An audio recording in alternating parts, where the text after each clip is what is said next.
Yuri. Ang mabuting balita ng Panginoon ayon kay San Lucas. Papuri sa iyo, Panginoon. Noong panahong iyon, ang Panginoon ay humirang ng 72. Pinauna niya sila ng dala-dalawa sa bawat bayan at pook na patutunguhan niya. Sinabi niya sa kanila, "Sagana ang aanihin, ngunit kakaunti ang mga manggagawa.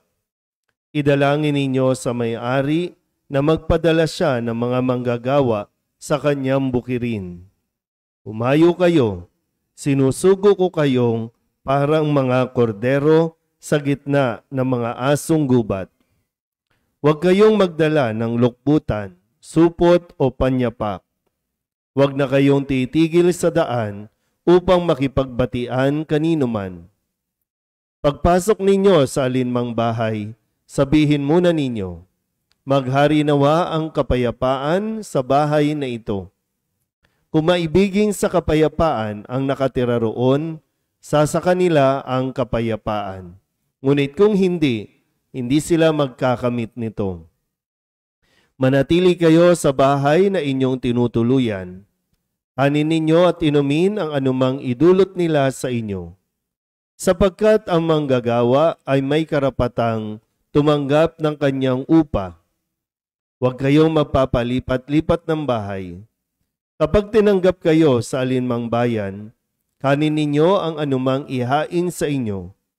Pagalingin ninyo ang mga may sakit doon at sabihin sa bayan, nalalapit na ang paghahari ng Diyos sa inyo."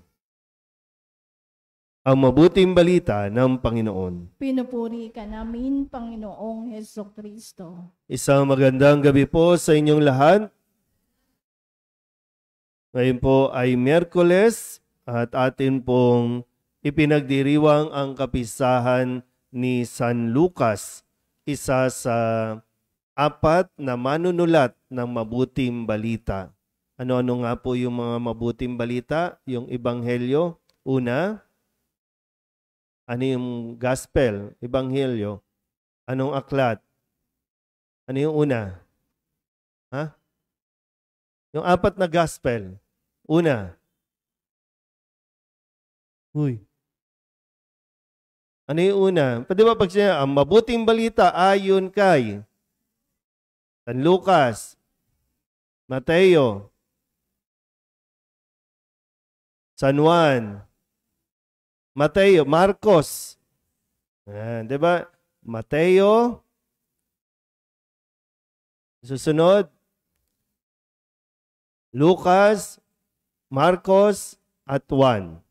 Yan. Isa si San Lucas sa nag-compile, sa sumulat, no, para maihatid sa magpasa hanggang ngayon, no, sa mas maraming tao ang mabuting balita.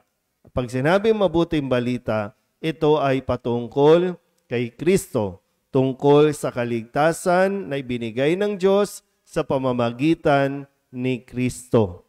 4 na tinawag at idiniklara ng simbahan na mabuting balita.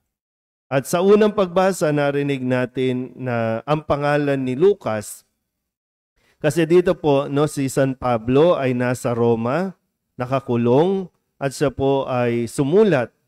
At binabanggit niya dito na iniwan na siya ni Dimas sa yung kapalit ng pagkahumaling niya sa mga bagay sa sanlibutan, at sinabi niyang, si Lucas na lamang ang kasama ko dito.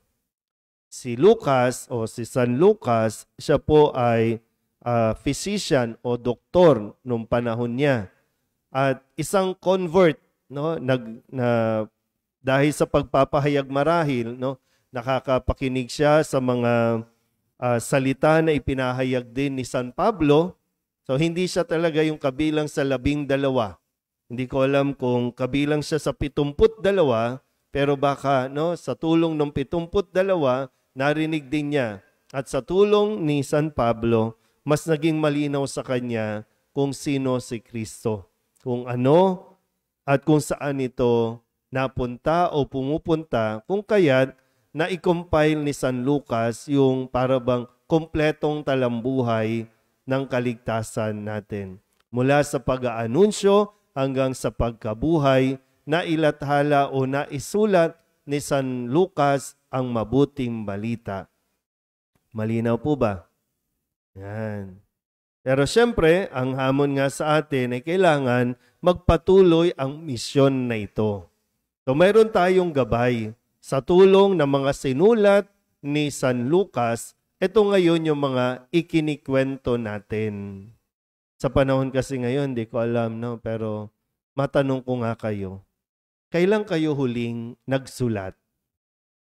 Yung nagsulat talaga, yung, di ba, yung mahal kong kaibigan, no? Kamusta ka na dyan? Mahal kong kapatid, mahal kong asawa, kamusta na kayo dyan? Kailan kayo huling sumulat? Wala na, puro pindot-pindot na lang.